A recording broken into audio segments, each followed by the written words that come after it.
Hello mga kasakol! Panibagong araw, panibagong mga construction worker na naman ang pakakainin natin ngayong araw na to. From 12, ngayon naman po ay 30 katao ang pakakainin natin. Dahil mahirap po yung ginagawa nila ngayon. Isa sa pinakamahirap na part ng bahay kapag ginagawa ay ang pag-flooring sa second floor. Dahil pag inumpisahan po ninyo yan, hindi nyo po pwedeng hindi tatapusin yan kahit abutin pa kayo ng magdamag. Dahil mapuputol po yan. Masama po yun, pangit po yun sa flooring. Kaya simulan na po natin ang pagluluto. Kung umabot ka na sa video ito at construction worker ka, mag-comment ka. And malay mo, kayo naman ang maipagluto ko isang araw. Dating ko, isinalang ko na agad yung ating kaldero. Nilagyan ko siya ng tubig. Painitan ng paligo. Hindi po. Paiinitin po natin yung tubig. And then ilalagay po natin yung ating bulalo. Ayan, inilagay ko na po. And tatakpan natin at palalambutin. Habang pinalalambot natin, i-prepare na natin yung mga gulay. Kailangan natin ay Baguio beans. Eto, nilinis ko na. And cabbage, patatas, ginayat ko na din. Siyempre bulalo, dapat merong mais. Sarap yan sa bulalo. And then yung sibuyas, ginayat ko na din. At ito, balik tayo doon sa ating niluluto. Alisan po natin yan nung bula-bula. Yan po yung dumi o yung dugo nung bulalo. Ayan po, nalinis na. Tatakpan ko ulit yan hanggang sa lumambot. At ayan mga kasakol, medyo malambot na. Kaya lagyan na natin ng paminta. And lagay na din natin yung sibuyas. Dami-damihan po natin ang sibuyas para masarap ang ating bulalo. And then takpan po ulit hanggang sa tuluyan na lumambot. Ayan, mag-prepare naman tayo ng sausawan. Dahil madali na lang pong lumambot yan. Nagayat lang po ako ng sili. Ito po, ganyang kalalaki yung gayat. Ilagay natin sa lagayan. At tapos pipigan po natin yan ng kalamansi. Ayan. Pagkatapos po natin pigan, lalagyan natin ng patis. Ayan, okay na po ang ating sausawan. Balik po ulit tayo sa ating niluluto. Ayan, malambot na po. Kaya ilalagay na po natin yung patatas at saka mais. Pagkatapos po ng mga ilang minuto, buksan ulit natin and isunod po natin yung Baguio beans at saka yung cabbage. And ilagay natin yung siling berde. Lagyan natin ng pampalasa, patis. Ayan, sa puntong yan po, tinikman ko yan. Hinalo-halo ko, tapos tinikman ko. Kulang pa po, kaya inilagay ko na po lahat yung isang buong bote ng patis. Ayan, hinalo ko lang po yan. And mga kasakol, okay na yan. Ayan na mga kasakol, sumasandok na sila. Kita nyo naman, umuusok pa. Sabi nung isa, ang lalaki ng gayat. Napalaki nga po yung gayat. Ayan po, kita nyo naman sila oh.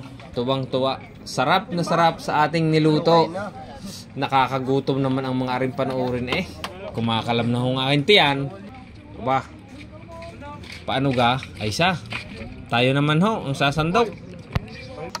Sabi nga ni Ray, parang piyestahan. Kung nagustuhan po ninyo ang content na to, o yung ganitong content, share nyo po yung video. Comment na din po kayo kung taga saan kayo at kung saan kayo naggagawa ng bahay. Or kung ano man po yung inyong ginagawa. At malay nyo po, kayo naman yung mabisita ko. So, hanggang dito na lamang mga kasakol. Maraming salamat sa inyong panonood. At sa lahat po na nagsishare na aking mga videos. Thank you very much po. Hanggang sa muli. Bye!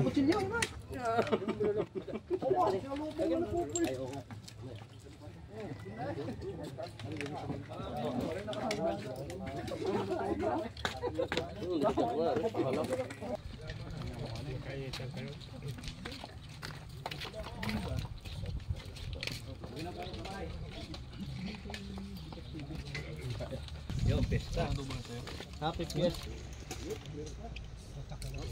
Nga kuya, ayos ga? Ayos? Geng geng. Check.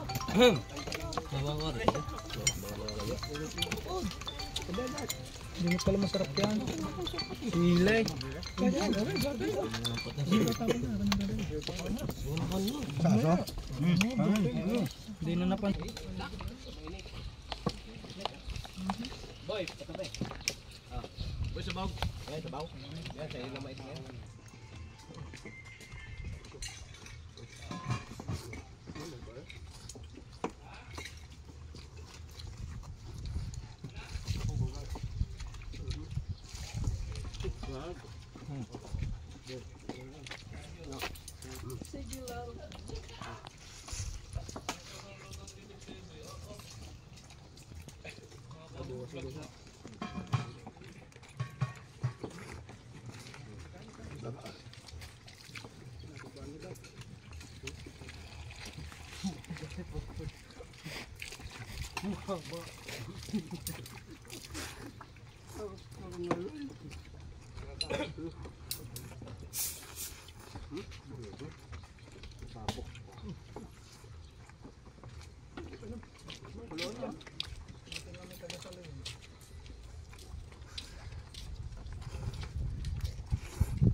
Papay.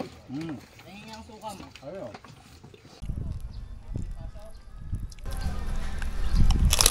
Hello mga kasakol, for today's episode, magluluto po tayo ng lechong belly. Sasarapan po natin para naman mapatikim natin ang ating mga magigiting na construction worker. Hindi po nila alintana ang init ng araw. Kita nyo naman bilad na bilad sila sa arawan. Kaya ngayon, bibigyan natin sila ng reward. Ipagluluto natin sila ng lechong belly. Kaya kung construction worker po kayo, comment po kayo dito sa video na to. I-comment ninyo kung saan kayo gumagawa, kung taga saan kayo.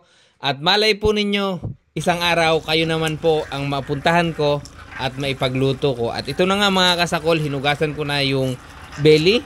And then nagayat na ako ng maraming bawang, ang sibuyas. Nagayat na din po ako, dinamihan ko po. And ito, gigilitan ko lang po yung ating belly para po sumuot yung lasa na ilalagay natin na mga pampalasa. Pagkatapos ko ngang gilitan, ayan, inilagay ko na po yung bawang. Isinunod na natin yung sibuyas. Ayan, dinamihan lang natin yan. And then, nilagyan natin ng onion powder. Damihan din po natin. At saka po garlic powder. And lagyan din po natin ng asin para mas malasa yung ating lechong belly. Lagyan din natin ng magic sarap. And wag po natin kalilimutan ang paminta. Nilagyan ko din po siya ng hipon. And then nilagyan ko siya ng tanglad. At ayan, iro-roll na natin yan mga kasakol. Medyo mahirap lang po ng i-roll. Ang ginamit na po natin ng panali ikawad para sigurado na matatalian po natin ng maayos. Kasi po pagka yung sinulid, medyo mahirap po siyang itali. At least pagkawad po, mas madali. Ayan. Kailangan lang po na mas malinis yung kawad. And pinahiran ko siya ng toyo para mamula-mula yung ating lechong belly kapag naluto na. Ayan. Sinalang ko na po sa apoy. Paiikutin ko lang ito sa looban ng mga 2 hours. At okay na yan mga kasakol. Medyo mahina lang yung apoy ko dyan. Ayan, pinapahiran ko siya ng mantika habang iniikot siya para mas makintab at lumutong yung ating lechong belly. Ayan, nagpatulong na nga po ako dito kay paring Oliver. At ayan mga kasakol, malapit na siyang maluto. Eto na, luto na siya. Taste test na po natin, hindi po ako ang kakain nito. Ipapakain po natin ito sa mga magigiting na construction worker. Kaya mga kasakol, taste test na tayo. Ayan, balat lang po yung aking kinuha. Sinausaw ko sa napakaraming suka at saka sibuyas. Ayan po ang lutong. Kaya gagayatin ko na po ito and tatawagin ko na yung mga kakain nito. Ayan na po sila. Dumumog na. Ayan, bahala na po kayo. And kung umabot po kayo sa video ito, again po, paki-comment kung saan kayo naggagawa o kung saan kayo nagtatrabaho, kung construction worker po kayo. At malay po ninyo, kayo po ang sunod na ipagluto ko. Marami pong salamat at ini-enjoy na po nila yung pagkain ng lechong belly na niluto natin at inihanda natin para sa kanila. At kung gusto nyo pong ipagpatuloy ko ang ganitong episode, i-share nyo po at sana mapasaya natin ang ating mga construction worker. Marami pong salamat.